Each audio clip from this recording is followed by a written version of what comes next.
much like in behavior. The higher you get, the higher glories you reach in this truth, the harder it is for brothers to breathe around you. I'll use Adama case in point. That the Lord is putting the spirit on that brother, and he's growing in the spirit. So now whenever we going off and we doing little things that he don't like, he corrects it right away. That's what being austere is. Growing or allowing yourself to get higher in the air, so it's harder to breathe around you. All right. So to explain that a little bit further, I hope the brothers got the same feeling I got from it, because when I thought of that, I'm like, damn, that's what it is, man. When you get too high in the air, it's hard to breathe. It's the same thing with an austere man. It's hard to breathe around him. You don't got no room for comfort because he's always going to be on you. And that's the type of brothers we need in the truth. But not brothers who just yelling at brothers for no reason. Oh, this nigga getting on my nerve. I can't stand this nigga. You know, he ain't doing this thing in this truth. He ain't working hard. He ain't trying hard enough. You know? And that's what happened with Patak. He was making brothers do push-ups. He's just a tyrant. Being austere is not tyrannical. Being austere is you coming to a level of understanding. You going glory from glory to glory, then it allows you to see things from a different perspective where you can correct people when they're doing wrong. All right? So I want to read this real quick. I found this. I was looking up to the saying sucks the air out of the room, and I found this article, this blog. The bitch's name is Savannah. Excuse my language. I don't gotta call her a bitch. The lady's name is Savannah, and she wrote this article about her husband.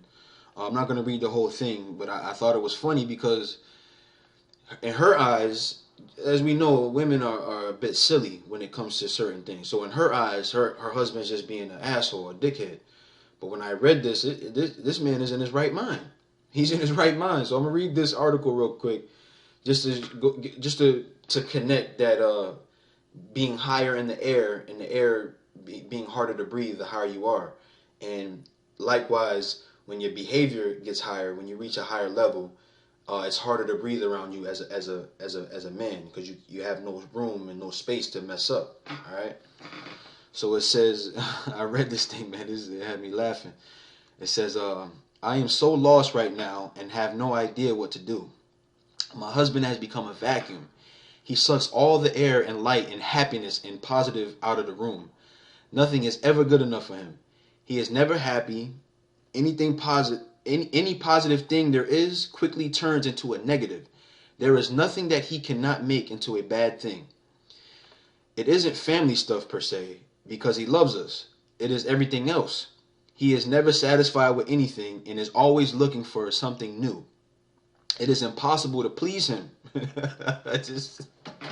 So he probably one of them dudes where anything silly, he's probably, oh, get out of here with that goofy shit, girl. You know, he's probably a rough man. He's probably snapping at her for all the silly things they do, because women don't realize how silly they can be sometimes. So this man is probably one of them men that's calling her on every little silly thing she does, and she don't like it. He's not giving her room to breathe, so to speak. All right. It says, if he finds something he does not like, he won't stop talking about it. Like if I make something that he doesn't like, he won't let it go with just, I don't really like it that well. He's got to tell me everything that he doesn't like about it, and so on. He isn't happy with his job or anything. It would take me all day to write everything I mean. He is even negative about our children at times. My son has autism, so automatically that means he's retarded. One of them is having a grouchy day, so they are little a-holes. I mean everything. He says, hey, I should be getting a raise and bonus from work soon. I say, oh yeah, cool.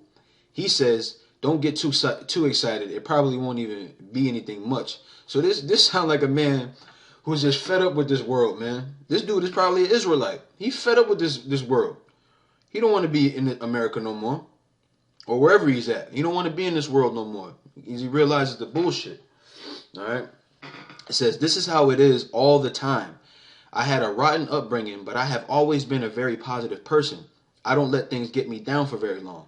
But now I can feel myself starting to become like him, and I don't like it. It's awful. So I just wanted to read that first part. But that's what a man who's austere is what he's like, man. He sucks the air out of the room.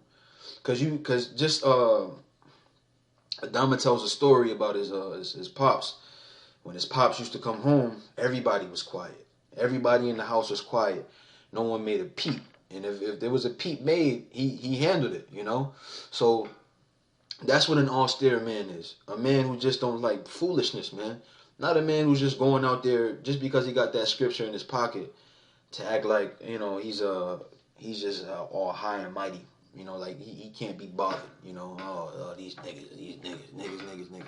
Yeah, they niggas, but you don't know if that man is gonna become one of the elect or is one of the elect, and you just gotta wake him up. You know, me and Adama and I, we always use this analogy. You can't fish. You can't go fishing with a brick.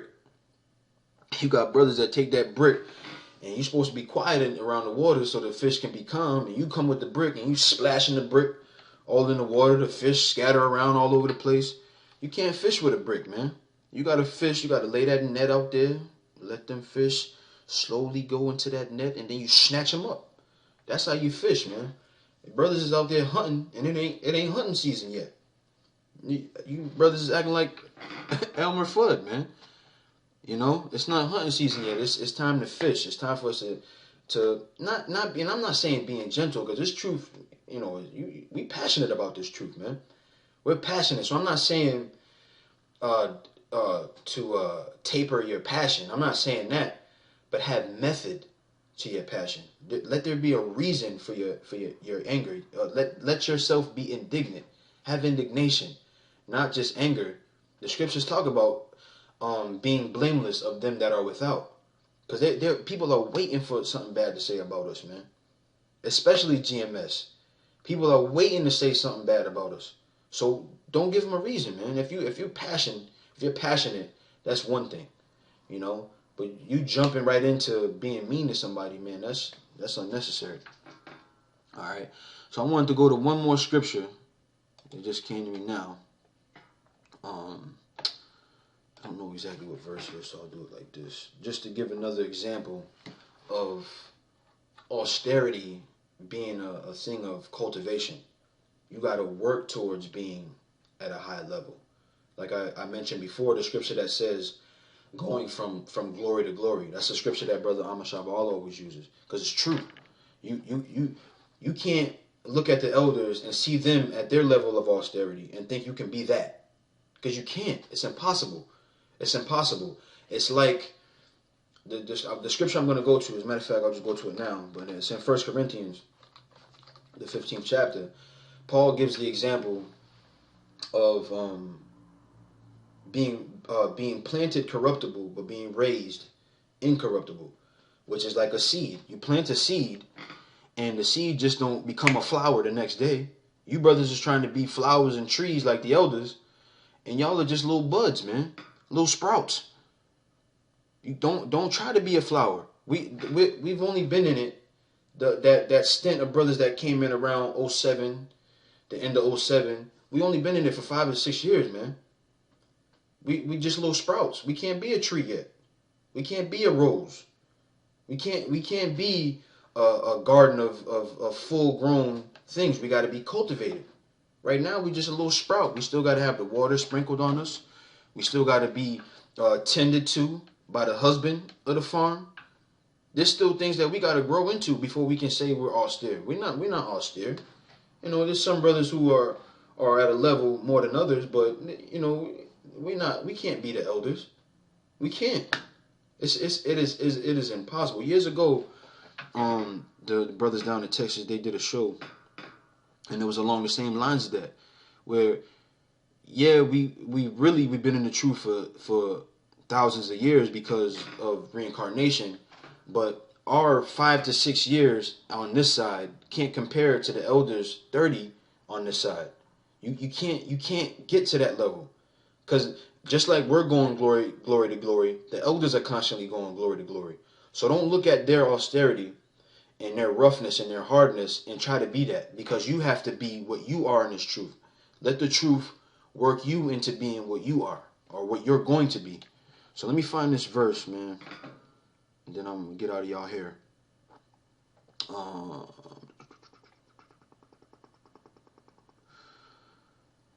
Bear with me for a minute.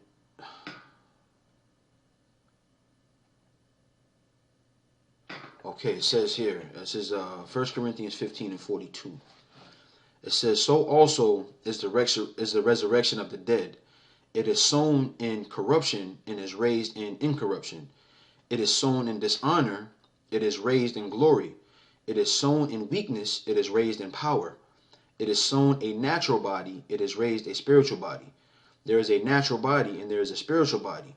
And so it is written, the first man Adam was made a living soul, the last Adam was made a quickening spirit. Howbeit, that was not the first which is spiritual, but that which is natural, and afterward that which is spiritual. The first man is of the earth, earthly. The second man is the Lord from heaven. As is the earthy, such are they also that are earthy. And as is the heavenly, such are they also that are heavenly. And as we have become the image of the earthy, we shall also bear the image of the heavenly. Now this I say, brethren, that flesh and blood cannot inherit the kingdom of the power, neither doth corruption inherit incorruption. Behold, I show you a mystery. We shall not all sleep, but we shall all be changed. So, much like a seed being sown in corruption and being raised in incorruption, when you plant a seed in the ground, that seed is going to be whatever it is. And unless you know what kind of seed you're planting, you don't know what's inside that seed. Let's say you don't know what's inside of that seed for the sake of this show, and you cover it up with good soil, and then you got to come in, you got to give it plant food. It has to have the proper amounts of sunlight. It has to have water, and it has to have all those things together in equal balance to sprout whatever's going to come out of that seed. You got brothers who just now poking their head out of the soil, and they're trying to be a full-grown crop. We're not at that level yet. So in closing, the moral of the lesson is this: there is a difference between being austere and being downright mean. Don't just be out there just being a dickhead and then pulling out the scriptures to defend your dickheadedness, if that's a word. Take yourself a little more seriously, man. Take yourself a little more seriously. You are not the elders. Not even close. Not even close. There are elders that don't feel honored enough to be called an elder.